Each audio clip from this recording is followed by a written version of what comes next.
Setelah kita mendapatkan presiden seperti Pak Jokowi yang sen kiri belok kanan, sekarang ini kita mendapatkan presiden seperti Pak Prabowo yang dikatai bodoh oleh Ketua BEM UGM. Mereka menganggap bahwa keikutsertaan Indonesia di BOP dan juga gentengisasi ini membuat anak-anak yang mereka merasa sudah pintar karena berkuliah di tempat orang-orang pintar ini berhak mengecap Pak Prabowo sebagai orang bodoh, atau memang Pak Prabowo seperti apa yang dikatakan oleh Ketua BEM UGM ini. Mari kita bahas.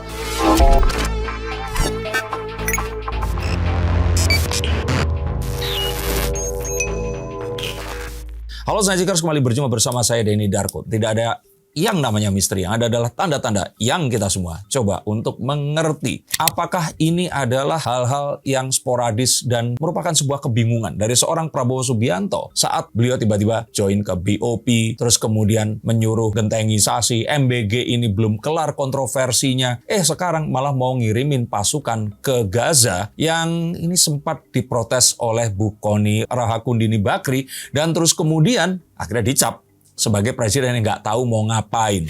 Apakah betul presiden kita tidak mengetahui apa yang dia lakukan? Dan mengapa saya bilang kalau sebenarnya beliau sedang menyiapkan kondisi di mana saat perang terjadi, Indonesia akan satu-satunya negara yang bisa survive nanti. Oke, jadi kok setelah kemarin juga sempat cukup banyak huru-hara di program andalan Pak Prabowo, yaitu makan bergizi gratis, yang juga sempat banyak pro kontranya, hingga banyak juga yang membahas tentang kejadian-kejadian yang pernah terjadi, kayak adanya keracunan dan lain-lain gitu.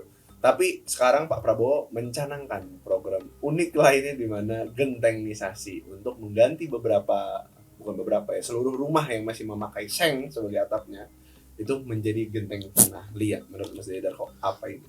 Saya akan membongkar pihak asing siapa yang dimaksud oleh Pak Prabowo dan membuat ketidakseimbangan informasi ini semua terjadi. Dan mengapa masyarakat akhirnya tenggelam dalam a priori negatif yang orang-orang bilang ini adalah gelombang kebencian yang mematikan. Tapi yang pertama kita akan membahas bagaimana apa yang dilakukan Pak Prabowo yang seakan-akan ini sporadis dan gak ada hubungannya. Ini ternyata seperti tadi saya katakan, ternyata merupakan sebuah upaya untuk menyiapkan Indonesia nanti bisa menghadapi perang dunia ketiga yang saat ini sebenarnya sedang gladi resik untuk terjadi di tahun 2026 ini nanti. Yang pertama adalah MBG. MBG ini sebuah kondisi ketahanan pangan yang sangat diperlukan. Terjadi sebuah kontroversi dan dianggap tidak adil karena ini seperti mengecilkan pendidikan yang kok kenapa nggak diberikan subsidinya kepada pendidikan tapi lebih kepada MBG ini tadi. Maka apa yang saya lihat adalah bagaimana kondisi saat pendidikan ini diperbaiki, tapi orang-orang yang harus menerima pendidikan ini lahir dan juga dibesarkan dalam kondisi stunting, tidak mencukupi gizinya, maka pendidikan sebaik apapun itu akan percuma. Sama seperti misalkan, ini saya memberikan sebuah analogi. Dulu seperti daerah yang di Gunung Kidul itu kan karena kondisi geografisnya dan juga cuaca di sana, ini dianggap daerah yang lekat dengan kekeringan. Bayangkan ada anak dari Gunung Kidul, dimodalin untuk kuliah di luar negeri sekalipun, masukkan mereka ke Harvard atau Oxford sekalipun. Kalau ternyata mereka ini tidak memiliki asupan gizi yang baik, mereka dibesarkan dengan makanan yang proper, maka ini akan jadi sesuatu yang percuma. Maka inilah yang ingin diperbaiki oleh Pak Prabowo. Betul sekali kalau program ini jauh dari sempurna. Tapi untuk program yang baru berjalan selama 1 tahun, saya pikir ini adalah sebuah lompatan yang sangat besar untuk bangsa kita. Nah, mengapa banyak orang yang masih memprotes? Seperti konten Guru Gembul yang terbaru yang mengatakan bahwa Ibu Yukantin terus seperti apa? Bagaimana pembagian dapur-dapur MBG yang hanya di kalangan mereka sendiri? Maka ini akan saya bahas nanti, tapi kita harus melihat ini secara objektif bahwa program seperti MBG ini masihlah program yang bisa bertujuan dan yang terbaik untuk saat ini mengurangi stunting, kurang gizi dan daya tumbuh yang tidak maksimal kepada generasi muda Indonesia yang diharapkan 10-20 tahun lagi akan memimpin dan juga membawa Indonesia ini menuju Indonesia emas di tahun 2045 nanti. Dan berkaitan dengan itu, sayangnya Pak Prabowo mungkin kurang berikan sebuah press release atau sebuah laporan kepada masyarakat. Karena apa? Karena orang-orang yang tadi yaitu kontra saat mendengarkan secara langsung diundang oleh Pak Prabowo, mereka ini menjadi juga akhirnya setuju pun dengan Board of Peace. Bagaimana mungkin MUI, Muhammadiyah, NU, dan yang lainnya ini kemudian diundang. Dari tadi yang mereka ini bersuara lantang, akhirnya mereka menyetujui langkah itu tadi. Maka perlu sebuah upaya yang lebih kuat. Juga mungkin saja upaya lebih kuat untuk memberangus ide-ide yang sudah terlalu liar dan mencoba untuk mengadu domba masyarakat pun dengan gentengisasi. Apa yang harus kita lihat di sini? Kita harus tahu dulu, kalau bukan genteng, maka atapnya ini kebanyakan apa sih? Bukan rumbia juga, tapi apa yang biasanya dipergunakan secara meluas? Pasti kan atap seng, betul kan? Nah, atap seng ini diproduksi oleh siapa? Oleh pabrik-pabrik yang dimiliki oleh sebagian besar mungkin quotes on quotes naga. Maka Pak Prabowo di sini sama seperti MBG ingin mengembalikan sebuah perekonomian rakyat yang berdaulat di negara kita ini tadi. Saat kita bisa membuat genteng, menormalisasi penggunaan genteng dan bukan seng, maka genteng ini bisa diproduksi secara home industry di tempat dimanapun di negara Indonesia ini ya, sebagian tempat tentu saja ya. Dan ini akan menjadi sebuah cara untuk menimbulkan sebuah industri genteng yang akan bisa dilakukan oleh banyak orang, alih teknologi yang juga sangat simpel, dan tentu saja akan mengalihkan konsumsi seng yang sudah berlebihan ini menuju genteng yang akan mensejahterakan lebih banyak orang lagi. Sayangnya upaya dan juga penjelasan seperti itu masih kurang kita jumpai di internet. Tenggelam oleh berita-berita tentang bagaimana Pak Prabowo ini dianggap terlalu banyak melakukan hal-hal yang aneh. Pun dengan apa yang terjadi dengan penertiban surat tanah dan juga digitalisasi yang hanya terus difokuskan kepada apa yang menjadi ketimpangan, apa yang menjadi sebuah hiccups atau sebuah ganjalan yang saya pikir ini kecil dibandingkan tujuan yang lebih besar. Maka kita harus tahu bahwa penyebab utama atau pihak asing yang dimaksud Pak Prabowo ini adalah bagaimana algoritma sosial media yang selama ini dimiliki oleh pihak asing ini lebih memberitakan dan mensirkulasikan, memberikan tempat dan komentar untuk orang-orang yang berkomentar negatif dan bernada tidak puas. Ini tentu saja adalah satu hal yang lumrah, karena kalau orang puas dan happy, mereka biasanya nggak akan nyampah di sosial media. Saya pikir ini yang harus dipahami dulu di awal konten ini tadi. Atau ini sudah jadi satu konten karena terlalu panjang. Mas, ini kan yang banyak dipermasalahkan, kayak sebenarnya oke lah MBG ini makanan gitu, memenuhi gizi. Ini genteng loh Mas. Maksudnya kayak dimana ya seperti yang kita tahu, mungkin orang-orang yang pakai seng ini orang-orang yang memang ekonominya nggak begitu cukup, makanya dia harus mencari alternatif yang lebih murah. Saya pikir itu bukan perkara itu, tapi mungkin lebih praktis, betul ya? Iya, lebih praktis. Ya, padahal kalau di negara seperti Indonesia seng itu lebih panas. Jadi makanya inilah yang kita harus perbaiki. Tentu saja kalau kita mau punya atap genteng harus punya satu kuda-kuda yang tepat. Reng-rengnya itu juga harus dipasang dengan sesuai. Nah, tapi ini kan sesuatu yang kalau kita lakukan secara masif, ini akan memberikan sebuah, kalau masalah estetis itu kita bicarakan nantilah. Tapi ini akan toh bisa diadopsi oleh banyak orang. Kita lihat di Pulau Dewata. Itu kan genteng semua. Dan apakah hanya orang-orang menengah ke atas yang menggunakan? Tidak.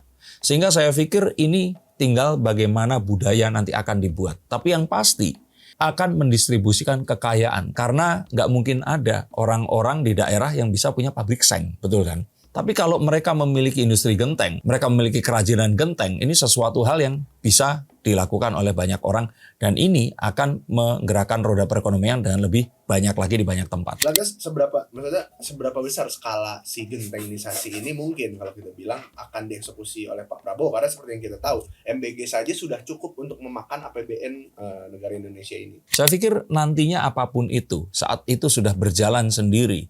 Ini tidak memerlukan APBN apapun nanti. Sehingga gerakan ini saya pikir ini bahkan akan jauh lebih kecil daripada MBG itu tadi. Ini sesuatu yang langsung bisa digerakkan dan langsung bisa digalakkan. Yang kita akan mungkin agak ribet nanti di sini mungkin lebih kepada alih teknologi, bagaimana tempat-tempat yang belum memiliki budaya seperti itu harus mengadopsi budaya serupa. Juga menjadi beberapa persoalan karena di media sosial kalau kita lihat terutama di Thread dan X ya kan mempermasalahkan bahwasanya alih guna atap genteng, misalnya alih guna ke atap genteng tanah liat bisa saja dilaksanakan, tapi Pak Prabowo cuma menyinggung atap seng. Kalau untuk rumah-rumah adat yang lain yang masih pakai atap namanya? Rumbia tadi. Iya, Rumbia. Ya nggak apa-apa, silakan. Saya pikir sih gentengisasi itu menyasar ke Seng ya. Kalau mereka masih nyaman menggunakan Rumbia ya silahkan saja. Saya pikir Pak Prabowo tidak pernah ingin untuk menyalahi satu local wisdom yang ada ya. Sehingga kalau memang itu sudah ada, silahkan. Yang mungkin disasar di sini adalah penggunaan atap Seng yang sudah berlebihan, dan ini adalah satu hal yang memang memerlukan itu tadi, dana yang lebih besar dikeluarkan, dan juga akhirnya dana itu hanya dimiliki oleh orang-orang tertentu. Coba kalian browsing, siapa pengusaha Seng yang paling besar? Kalau kita browsing pengusaha genteng paling besar, nggak ada, karena itu merata di mana-mana. Berarti lantas kenapa menurut Mas Darko juga ini justru maksudnya salah satu langkah cipta kondisi Pak Prabowo untuk memperkuat maksudnya Indonesia itu sendiri di saat Perang Dunia Ketiga? The Chariot, kondisi di luar ini sangat cepat sekali. Dan mereka semua saling menyandra. Per video ini dibuat 13 Februari, sehari sebelum Valentine, hari kasih sayang di mana dunia tidak penuh kasih sayang saat ini. Semua orang ini serba menyandra. Ini semua dimulai sejak Donald Trump memberlakukan tarif, yaitu bagaimana semua kebutuhan dasar ini kalau bisa dimonopoli oleh Amerika Serikat. Kita tahu bahwa peperangan Ukraina dan juga Rusia ini dimulai sejak Amerika berusaha untuk mengompori Ukraina keluar dari Rusia. Mengapa seperti itu? Karena pipa gas Rusia ke Eropa itu melewati Ukraina. Dan selama ini negara-negara Eropa itu tidak mau beli gas ke Amerika karena mereka beli murah di Rusia. Lebih dekat dan juga lebih bagus, dan nggak perlu juga berhubungan secara, ya ini kan harus dibawa naik kapal kan, seperti itu. Nah, akhirnya apa yang terjadi? Perang sengaja dikobarkan untuk menyandra kebutuhan itu tadi.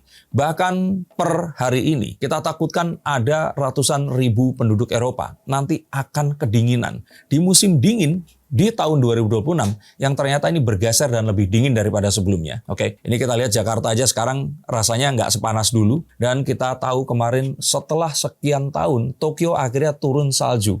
Jadi suhu bumi ini sedang dingin-dinginnya.